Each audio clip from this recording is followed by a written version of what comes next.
अस्सलामु अलैकुम वरहमतुल्लाहि वबरकातुहू। आज का वीडियो आप लोग ज़रा ध्यान से तवज्जो से सुनिएगा और जो कुछ मैं समझाऊंगा उसे समझने की कोशिश कीजिएगा। ये वीडियो मैं आपको अंधेरे से निकालने के लिए बना रहा हूँ, आपके दिमाग की बत्तियाँ जल जाएं, आप समझो, आप पहचानो कि सही क्या है गलत क्या है। आप उस सिरात मुस्तकीम को पहचानो जिसको हम रोज़ाना अल्लाह ताला से अपनी नमाज में मांगते हैं, इहदिनस सिरातल मुस्तकीम। आप उस रास्ते को समझो जिसको अल्लाह ने कुरान मजीद में कामयाबी का रास्ता करार दिया है, वमन युतिइल्लाह वर रसूल फ़क़द फ़ाज़ फ़ौज़न अज़ीमा, कि जो अल्लाह और अल्लाह के रसूल की इताअत करेगा वो कामयाब होगा। इसलिए मैं ये वीडियो रिकॉर्ड कर रहा हूँ। ये वाक़या कल का है और ये असल वाक़या सुनाने का मकसद आपको अंधेरे से उजाले की तरफ लाना, आपको उस सिरात मुस्तकीम के बारे में बताना जिस पर चलकर हम कामयाब हो सकते हैं, दुनिया में भी और दीन में भी। देखो मेरे अज़ीज़ भाइयों, मेरी बहनों, अंधेरे में रखने का काम तो बहुत ज़ोरों शोर से चल रहा है। आपको अंधेरे में रखा जाए, आप सही चीज़ को ना पहचान पाओ, आप पर डर और खौफ बाकी रहे, आप कस्टमर किसी के बने रहो, आपके जेब से पैसा निकलता रहे। आप देख रहे होंगे दुनियावी एतबार से भी दीनी एतबार से भी, अच्छे डॉक्टर आज ना के बराबर, अच्छे टीचर्स आज ना के बराबर, अच्छे आलिम दीन भी आज ना के बराबर। दीनी एतबार से भी मुसलमान बहुत पीछे है, दुनियावी एतबार से भी मुसलमान बहुत पीछे है। दुनियावी एतबार से तो हालत है ही ख़राब, दीनी एतबार से तो हमारी हालत बद से बदतर है। दीन के नाम पर जिन चीज़ों को हम फॉलो कर रहे हैं या हमें कहा जा रहा है कि इन चीज़ों को फॉलो करो, उनका दीन इस्लाम से दूर दूर तक कोई ताल्लुक़ है ही नहीं। इसलिए मैं ये वीडियो रिकॉर्ड कर रहा हूँ ताकि आप लोग सही गलत में फ़र्क समझो। दीन के नाम पर तो बस हद ये है कि जादू टोने तावीज़ गंडे भूत प्रेत, इन चीज़ों में मुसलमानों को उलझा के रखा हुआ है। रस्म व रिवाज को दीन का नाम दे दिया गया है। और तो और वो लोग जो कभी कंट्रोल चलाते थे, परचून की दुकान किया करते थे, कारोबार करते थे, जब उसमें वो फेल हो गए तो वो झाड़ फूक अगरबत्तियाँ लेके बैठ गए और अच्छे से उनका धंधा चल रहा है। फिरोज़ाबाद में न जाने कितने लोगों को मैं ऐसे जानता हूँ। एक कंट्रोल वाला था, उसका कंट्रोल नहीं चला, वो झाड़ फूक लेके बैठ गया, चल रहा है खूब। जब लोगों के साथ फ्रॉड होता है तो हमारे पास आते हैं, हमारे वालिद साहब के पास। वालिद साहब से कहते हैं बाबा जी कुछ काम करवाओ, पैसा फंस गया, 50,000 रुपये उसने ले लिया। इसीलिए आपको ये वीडियो ध्यान से देखना चाहिए। कल मुझे एक प्रोग्राम में जाना था तो मैं अपने कुछ लोगों के साथ गाड़ी के पास ही खड़ा हुआ था, रामगढ़ रोड पर जो हमारा मेन चौराहा है फिरोज़ाबाद का, जाटपुरी, वहाँ पर मैं खड़ा हुआ था। तो वहाँ कुछ बच्चे जो है ना भागते हुए आए और आके हमारे साथ में जो लोग थे उनसे पूछने लगे, अरे वो पैदल हज पे जा रहे हैं, वो पैदल हज पे जा रहे हैं, वो कहाँ हैं, कोई कहाँ हैं। तो उन्होंने कहा नहीं वो तो चले गए। तो मैंने कहा कौन चले गए? तो उन्होंने मुझे बताया कि कोई साहब हैं वो पैदल हज पे जा रहे हैं। तो साहब का जब नाम सुना तो हो सकता है कोई 40-45 साल की उम्र के कोई साहब हों। तो मैंने कहा कितनी उम्र है? बोले अभी लड़का ही है वो 20-25 साल का, वो पैदल हज पे जा रहा है ना, तो अभी तो बहुत भीड़ थी मुफ्ती साहब यहाँ पर। मैंने कहा अच्छा, कि हर शख्स ये चाह रहा था कि ये पैदल हज पे जो जा रहे हैं ये मेरे घर आ जाए, बहुत भीड़ है। वो अभी कोई लेके उनको अपने घर गया तो उसके घर के बाहर भी भीड़ लगी हुई है। मैंने कहा अच्छा जी, पैदल हज पे। और आजकल तो आप देख ही रहे हैं कि पैदल हज पे जो जा रहा है, वो एक लड़की खातून थी शादीशुदा मैरिड, वो अपने शौहर के साथ गई थी, दुनिया उसके लिए दीवानी थी। शहाब गए थे, दुनिया उनके लिए पागल हो गई। और शहाब के बाद तो बहुत सारे लोग पैदल हज पर निकले। ऐसा लग रहा था कि बस पैदल हज पर जाने से ही अब मुसलमानों की जो है ना वो तकदीर बदल जाएगी, मुसलमानों के सारे मसले हल हो जाएंगे। तो मैंने कहा अच्छा जी। बहरहाल बातें करते हुए हम गाड़ी से अपने जिस प्रोग्राम में हमें जाना था वहाँ चले गए। अभी रास्ते में ही थे कि हमारे साथ जो एक साहब थे उनकी नानी का कॉल आ गया कि बेटा तू कहाँ है? वो कहने लगे मैं तो ज़रा एक प्रोग्राम में आया हुआ हूँ, कि बेटा देखो वो हज पे जा रहे हैं पैदल, उनसे आके मुलाकात कर लो। तो हम लोग बड़े खूब हंस रहे थे। मैंने कहा देखो यार लो, अभी तो हम बात ही कर रहे थे, तुम्हारे पास ही कॉल आ गया, आपकी नानी बुला रही हैं कि पैदल हज पे जा रहे हैं, चलो। मेरे पास हमारे मुफ्ती तनवीर साहब का कॉल आ गया कि वो एक लड़का है कोई पैदल हज पे जा रहा है यार, अजीब उसने लोगों को बना के रखा हुआ है, लोग जो है ना उसके पीछे भाग रहे हैं, दौड़ रहे हैं। तो मैंने कहा अच्छा। मैंने इंस्टाग्राम पे उसकी वीडियोस देखी, उसकी और वीडियोस देखी, अल्लाह माफ़ करे, अल्लाह माफ़ करे। मैं सर पकड़ के बैठ गया। 20-25 साल का एक लड़का जिसको बोलना ठीक से नहीं आता, मैं गारंटी से बोल रहा हूँ कि उसका कुरान भी ठीक नहीं होगा। मैं गारंटी से बोल रहा हूँ, मैं चैलेंज भी कर सकता हूँ इस बात पर, उसका कुरान भी ठीक नहीं होगा। जिस तरह से वो बोल रहा है ना वीडियो में, मैं गारंटी से कह सकता हूँ कि वो अनपढ़ है, उसको पढ़ना लिखना नहीं आता, उसका कुरान भी ठीक नहीं होगा। हो सकता है वो हाई स्कूल भी ना कराओ। दीनी भी और दुनियावी एतबार से वो ये है, थम्सअप है वो, मैं गारंटी से बता रहा हूँ। और हद तो जब हो गई कि जब आज मेरे पास एक वीडियो आया कि वो बैठा हुआ है बेड पर और छोटे छोटे बच्चे उसके पैर दाब रहे हैं, उसके पैर दाब रहे हैं। डॉक्टर पढ़े लिखे लोग, क्योंकि आजकल जो है ना हम लोग समझते हैं कि पढ़ा लिखा है, लेकिन उसकी दिमाग की बत्ती गुल हुई होती है। पढ़ा लिखा भी वो पढ़ा लिखा होता है जिसकी बत्ती जल रही हो, वो समझ रखे कि सही क्या है गलत क्या है। छोटे छोटे बच्चे उसके पैर दाब रहे हैं, अच्छे खासे डॉक्टर लोग, समझदार लोग उसका स्वागत कर रहे हैं। मेरे अजीज़ भाइयों, मेरी बहनों, इस वक्त जो मुसलमानों के हालात हैं, होना तो ये चाहिए था कि हम अपने बच्चों को काबिल बनाते, इल्म का शौक़ उनके अंदर पैदा करते। हम उनको बताते कि बेटा काबिल बनो, काबिल बनोगे तभी मुसलमानों की तकदीर और मुसलमानों के हालात बदल सकते हैं।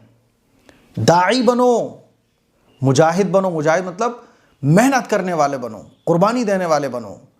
इस इरादे के साथ आगे बढ़ो कि तुम्हें दुनिया के अंदर कुछ बड़ा करना है, तुम्हें हालात को बदलना है, जुल्म का मुकाबला करने वाला बनना है। बेहतरीन पॉलिटिकल लीडर बनो, बेहतरीन डॉक्टर बनो ताकि तुम मरीजों की खिदमत कर सको। लेकिन अफसोस, एक लड़का जो पढ़ना लिखना कुछ नहीं जानता, कुरान उस पर पढ़ना आता नहीं, पैंट शर्ट वो पहना हुआ है और न उसे दीन का पता न दुनिया का पता। और मैं गारंटी से बोल रहा हूँ उसके पास डॉक्यूमेंट्स भी पूरे नहीं होंगे कि पैदल अगर हज पे जाना है तो वो कैसे जाना है।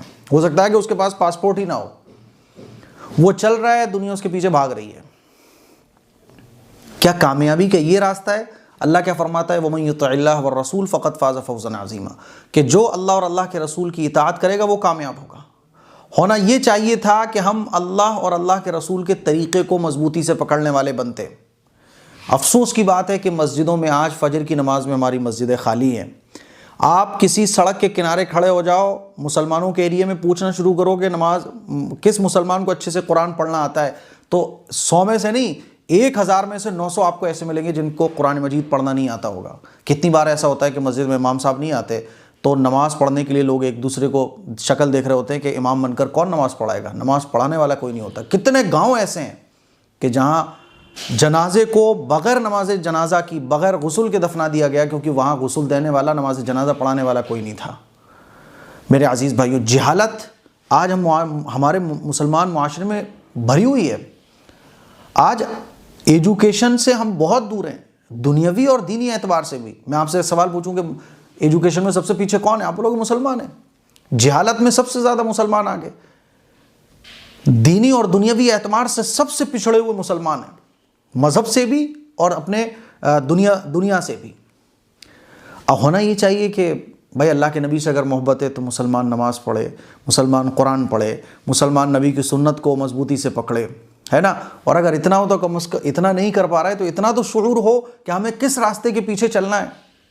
होना तो ये चाहिए था कि उलमा से मोहब्बत की जाती, पढ़े लिखे लोगों से मोहब्बत की जाती।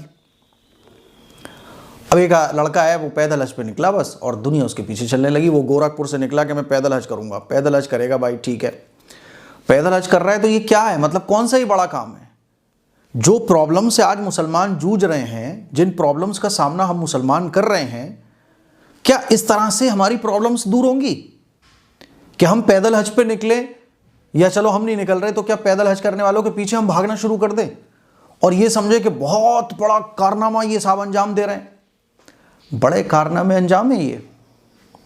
मैं आप लोगों को ये समझाने की कोशिश कर रहा हूँ मेरे अजीज़ भाइयों, पैदल हज पर जाना आजकल के माहौल में, भाई पढ़ लिख तो हूँ, 4 महीने स्पीकिंग कर ले, इंग्लिश स्पीकिंग कर ले। इस इंग्लिश स्पीकिंग करने के बाद तू इंग्लिश में दीन की दावत दे। 4 महीने में तू लोगों को कलमा याद करा, तू कुछ अपने अंदर काबिलियत पैदा कर, डॉक्टर बन, इंजीनियर बन, कुछ तो बन।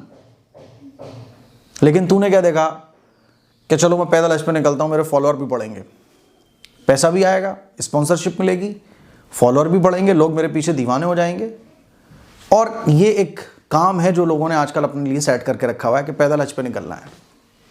हालांकि अल्लाह के नबी सल्लल्लाहु अलैहि वसल्लम की हदीस है कि जब हुजूर के सामने दो काम आते थे जिसमें से एक आसान होता था एक मुश्किल होता था, तो हुजूर आसान वाले काम को तरजीह दिया करते थे। इस्लाम ने कभी ये नहीं कहा कि अगर आप छाया में नमाज पढ़ सकते हैं तो आप धूप में खड़े होकर ज़बरदस्ती नमाज पढ़ो, नहीं कहा इस्लाम ने। कोई अगर गर्मी में छत पे नमाज पढ़ता है कि मैं तो धूप में नमाज पढ़ूंगा, मैं नहीं पढ़ूंगा छाई के अंदर, तो इस्लाम में वो बेवकूफ़ कहलाएगा कि भाई अल्लाह ने जब आसानियाँ तेरे लिए दी है तो तू उन आसानी को फॉलो क्यों नहीं कर रहा है। इफ्तार का टाइम हो जाए, कोई आदमी इफ्तार ना करे, वो कहे मैं तो 2 दिन बाद इफ्तार करूंगा, मैं अल्लाह के लिए और भूखा रहूंगा, वो गुनहगार कहलाएगा, क्योंकि इफ्तार का टाइम हो गया, इफ्तार कर मेरे भाई, अल्लाह का हुक्म है। ऐसे ही जब अल्लाह ने आसानियाँ रख दी कि हम हज करने जा सकते हैं अल्लाह की बनाई हुई सवारियों के ज़रिए, प्लेन के ज़रिए, पानी के जहाज़ के ज़रिए। अब कोई आदमी पैदल करके हज करने जा रहा है, और वो भी उस माहौल में जब इसको लोग फॉलो करना शुरू करेंगे धड़ल्ले से। लोग एजुकेशन को छोड़ के इन्हीं कामों के पीछे चल जाएंगे, जैसे कि इंस्टाग्राम और रील का ज़माना चल रहा है, तो जिसको देखो बच्चों को वो एजुकेशन में इतने आगे नहीं है बल्कि रील बनाने की फ़िक्र में लगे हुए हैं। वायरल हो जाऊँ मैं, कैसे ही मैं जो है ना मेरी रील वायरल हो जाए। तो फिर ऐसे कामों की मजम्मत करना ज़रूरी है ताकि हमारे बच्चे, हमारे नौजवान इन कामों से बचें और वो जाहिल ना रह जाएं। रील, अगर कोई बच्चा पढ़ाई लिखाई के टाइम में रील बना रहा है, हम कहते हैं भाई रील बनाना तेरा काम नहीं है, तू पहले पढ़ो लिखो। बच्चों को मोबाइल देने की सख्ती से मना किया जाता है, क्योंकि आपके अंदर अगर इल्म नहीं होगा तो आप कितने ही फेमस हो जाओ, आपके करोड़ों सब्सक्राइबर हो, आप कितनी सक्सेस हो जाओ पैसे के एतबार से, लेकिन अगर आप जाहिल रह गए, आप अनपढ़ रह गए, तो इस्लाम कहता है आप किसी काम के नहीं हो। अब ये क्या चल रहा है कि पैदल हज पे जाना है तो फॉलोअर भी बढ़ते हैं, लोग भी दीवाने हो जाते हैं। देखो छोटे छोटे बच्चे उसके पैर दाब रहे थे, लोग भी दीवाने हो जाते हैं, पागल हो जाते हैं। तो जिसको देखो वो पैदल हज पे निकल रहा है कि भाई ये काम बढ़िया है। और हमारे माशरे में तो ये है ही, कोई बड़ी सी दाढ़ी रख के बड़ी सी टोपी लगा के आ जाए तो लोग उसका हाथ पैर चूमना शुरू कर देते हैं। मज़ार पे तो वो साल में 10 बार जाएगा, लेकिन 5 वक्त जो अल्लाह ने मस्जिद में आने का हुक्म दिया वहाँ वो नहीं जाएगा। दुनिया के पीछे वो भागेगा, लेकिन जिस कुरान को पढ़ने का अल्लाह ने हुक्म दिया उस कुरान को वो नहीं पढ़ेगा। मस्जिद से अजान आ रही है, हय्या अलस सलाह हय्या अलल फलाह, कि आओ नमाज की तरफ, आओ कामयाबी की तरफ, वहाँ नहीं जाएगा वो। लेकिन जो पैदल हज पे जा रहा है उसके पीछे खूब भागेगा। तो मेरे अजीज़ भाइयों, मैं आपको ये समझाने की कोशिश कर रहा हूँ कि सही क्या है गलत क्या है, आप खुद फैसला करो यार। अगर आप अपने बच्चों को इन चीज़ों से मोटिवेशन दिलाओगे तो कल को ये डॉक्टर क्यों बनेंगे। मैं अगर बोलूं कि भाई सब रील बनाने वाले बने तो बच्चे हमारे पढ़ाई क्यों हासिल करेंगे। इसीलिए हम बच्चों को बोलते हैं रील बनाना ये तुम्हारे लिए बिल्कुल दुरुस्त नहीं है, जाहिल रह जाओगे। रील और फॉलोअर ये कोई माने नहीं रखते, माने रखता है तुम्हारा काबिल होना, तुम्हारा आलिम होना, तुम्हारा इल्म से भरपूर होना। मैं इसीलिए ये आप लोगों को बोलना चाहता हूँ, ये पैदल हज पे चलने का जो ट्रेंड चल पड़ा है और इस ट्रेंड को आज हमारी यंग जनरेशन फॉलो कर रही है, ये बहुत ख़तरनाक है। और ये एक आजकल के टाइम में एक शैतानी रास्ता बन चुका है कि एक औरत है जो दनाती हुई चल रही है पैदल हज पे, लोग साहब उसके पीछे हो रहे हैं, अब पैदल हज पे निकले हैं, पता नहीं कितना बड़ा तूफ़ानी काम करने जा रहे हैं। कुछ करना चाहते हो कौम के लिए तो खुद काबिल बनो और इरादा करो कि मैं अपने जिस इलाके में रहता हूँ उसको काबिल बनाऊँगा, ये इरादा करो। अब छोटे छोटे बच्चों के दिमाग में क्या जाएगा कि यार आजकल देखो आप, फेम पाने की चाहत, फॉलोअर की चाहत, मैं फेमस हो जाऊं, मेरे इतने सब्सक्राइबर्स हो जाएं, ये छोटे छोटे बच्चों के अंदर भी ये चीज़ें आ गई हैं। कहाँ से आ गई हैं? इन्हीं हरकतों की वजह से आई हैं। अब इस लड़के को देख के न जाने कितने लोग होंगे सोचेंगे मैं भी पैदल हज पे जाऊँगा। पैदल हज पे जाके क्या हो जाएगा मुझे बताओ आप। जब अल्लाह ने इतनी सहूलतें रखी हों, अल्लाह ने इतने आसानियाँ रखी हों, अपनी सलाहियत को, अपनी काबिलियत को अच्छी चीज़ों में लगाओ। हज करने जाओ, बेशक जाओ, लेकिन जो टाइम है उसको काबिल बनाने में लगाओ। जो काबिल लोग भी, जैसे शहाब चित्तूर गए थे, मैंने उनको बहुत ये नहीं कहा कि बहुत अच्छा काम किया, मैंने यही कहा कि इससे भी और बेहतरीन काम हमारे माशरे में हो सकते हैं। हाँ, जब पूरी इस्टेब्लिश चीज़ें हो जाएं, यानी मुसलमानों में एजुकेशन नंबर 1 है, मुसलमानों में दीनी एजुकेशन नंबर 1 है, मुसलमान हर चीज़ में नंबर 1 है, बेहतरीन है, पूरी दुनिया पे मुसलमान छाया हुआ है। अब कुछ लोग ऐसा एडवेंचर कर रहे हैं तो भाई ठीक है कर ले, लेकिन जब हालत बद से बदतर हो रही हो तब हम इन चीज़ों को प्रमोट कभी नहीं कर सकते। हम यही कहेंगे ये चीज़ें अच्छी नहीं है, ये चीज़ें अच्छी नहीं है।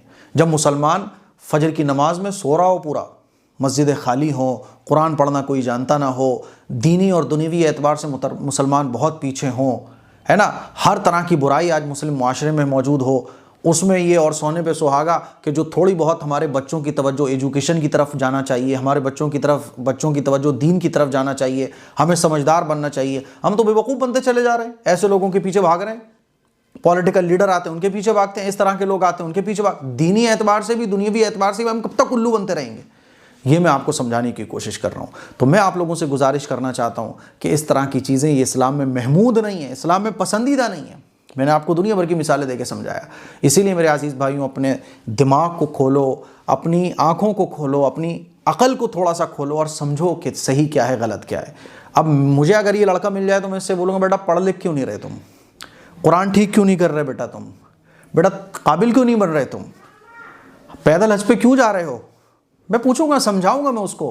वो हमारा मुसलमान बच्चा ही तो है, उसको समझाऊंगा मैं कि बेटा काबिल बनने में अपना टाइम लगाओ, क्योंकि अल्लाह को इल्म से प्यार है, अल्लाह पढ़ने लिखने वालों से मोहब्बत करता है। ये बात हमें समझ नहीं आती। मुझे उम्मीद है मेरी चंद बातें आपको अच्छे तरीके से समझ आई होंगी। इस क्लिप को शेयर करें। अस्सलामु अलैकुम वरहमतुल्लाहि वबरकातुहू।